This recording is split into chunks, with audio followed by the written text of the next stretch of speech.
Well, folks, you knew it was bound to come sooner or later.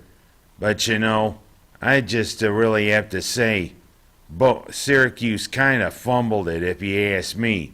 Yeah, I was hoping for a nice little run through the ACC tournament. But of course, Syracuse had to revert to old habits. A lot of that in the second half.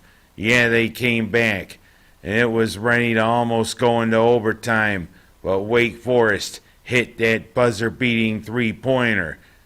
And then, right afterwards, it was pretty cryptic, if you know what I mean. Yeah, Boeheim kind of giving hints that this was his last game and saying, oh, it's up to the university. Well, a couple hours later, we found out it is his last game as Syracuse's coach. But the way it was handled in the media, the way the university handled it, there's a lot of things here. It just doesn't add up. Some people, the way it looked like maybe he was fired. It's been pretty cool ride for Boeheim, a mortician's son from Lyons, New York, who goes to Syracuse as a walk-on, becomes a star at the end of his career, becomes a great assistant coach, and then in 1976 is appointed the head coach for Syracuse.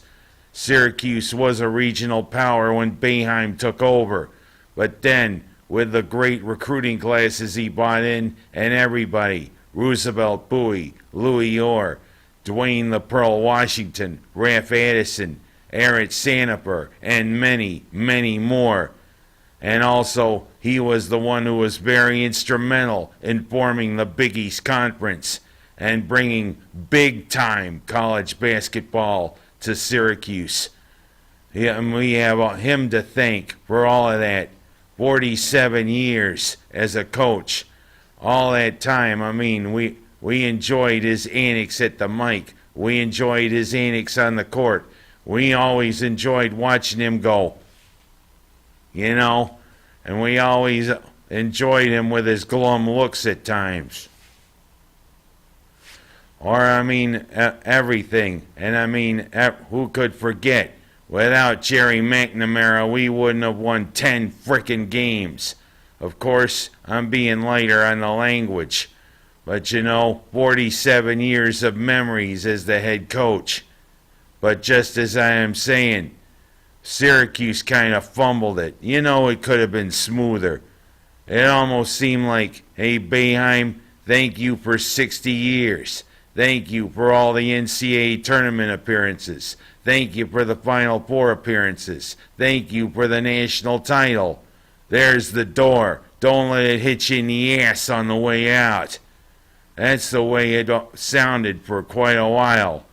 Of course, a couple of days later, when Adrian Autry was introduced as the new head coach for Syracuse, he had time to amend it, and he gave us 11 and a half minutes of his usual Boeheim and a pretty gracious way to go out as he talked.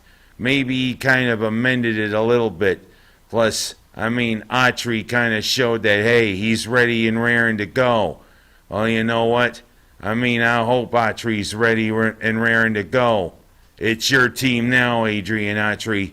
Kind of bring things together. Try to make sure a lot of these guys don't leave via the portal. And hey, there's a good core coming back, if there is. And if Gerard wants to come back for another year, we got a shooter. We got Patterson coming in at the 7-2. He needs molding. Plus also hearing that J.J. Starling has gone into the transfer portal. And Syracuse really wanted J.J. Starling. Maybe it's time that he comes to the Hill and Adrian Autry, and hopefully Jerry McNamara and Griffin are still going to be the assistant coaches. We're going to need another assistant coach.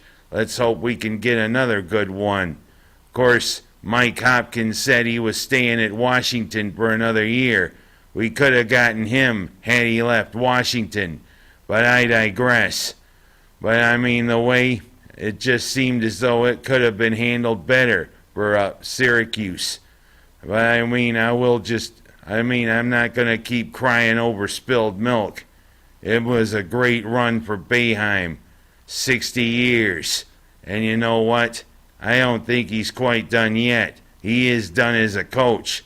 I think Syracuse could appoint him in a position like ambassador or something.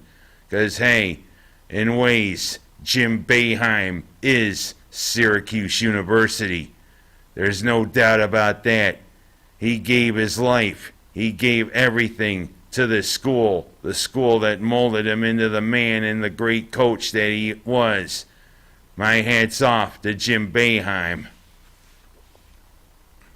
Sorry for the uncombed hair, but at least you'll get a little bit of a laugh. You know what? Was a great run, Boeheim. Let's see how you do with retirement. Do a little fishing with your sons. Spend time with Julie. I think you've earned it, buddy. And now for Adrian Autry, make this team your own. Try to bring us back to the elite. You know, we got a lot of ways to move around with NCAA basketball now. The portal, the NIL rules. You know, a lot of things to move around, Autry, but let's see how you do. You were great playing for the Orange back in the early 90s. And I mean, you still are high on a lot of statistics there. Now, this is your team. Make it your own. I'm going to go from talking about the Orange and the end of a great era to the continuation of another era. Waterloo is heading back to Troy. Yes, a big come-from-behind win against Depew. It seems typical of Waterloo now with going through the sectionals and the state playoffs. Kind of have a little slow start and maybe have a deficit at the half. But then when their crushing defense comes to the fore, especially early in the second half, they take control. That's what they did against Depew. And no wonder there was a rank odor coming from the Buffalo area. You know, you always go through that Buffalo suburb, drive down through, and those chemicals hit you in the face. No wonder why you're going, Depew. Oh, but I digress. You know, Depew had a couple of stars on their team, but Waterloo's got stars of their own. If it isn't Caraballo carrying the day, it's DeSanto. But in this case, it's Jasmine Williams who stepped to the fore. 27 points by Miss Williams. And I know why they call her Jasmine, because she plays. I gotta have a better saxophone. But I digress. It's on to Troy and unfinished business. We got all the way there last year, and we lost to Shalamont out of Section 2. But this year, Shalamont kind of had a lot of their stars graduate. And that school, from right at the corner of the thruway, NI-88, just outside of Schenectady, they're not in it anymore. But now it's Cortland who's dead ahead for the Tigers. And I mean, let's see how this team from 30 miles south of Syracuse, from a pretty good city, I mean, that also had its troubles when industry left. I mean, Smith Corona was a big employer. But of course, typewriters have gone by way of the dodo bird. Smith Corona still does things, but I mean, not like it did. Had a plant right there in Cortland, heading towards Dryden. But then also they had that plant that was in Groton.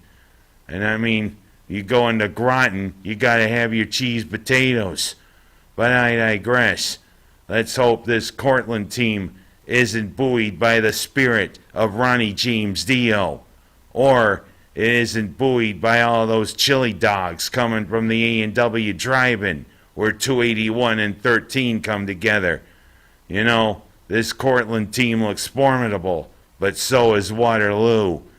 And of course, the opponent in the final, should Waterloo get past Cortland, could be either the Albany Academy for girls or Putnam Valley.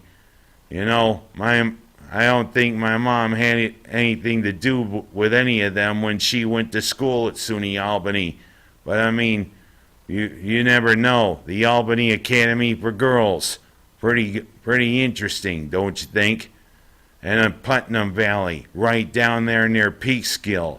Let's hope those girls, especially if they're within earshot of the Hudson, doesn't tap in Z. Yeah, I tap in Z. I also tap in Z when I have to sleep. Because if Waterloo plays Putnam Valley, that's what they're going to do. Put them to sleep.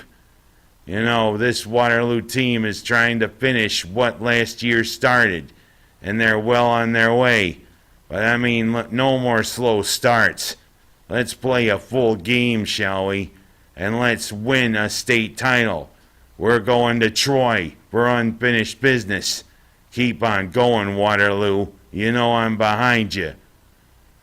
And as I said, even though Syracuse's season may be over, I think I'm going to maybe go one or two more shows just to see how Waterloo does.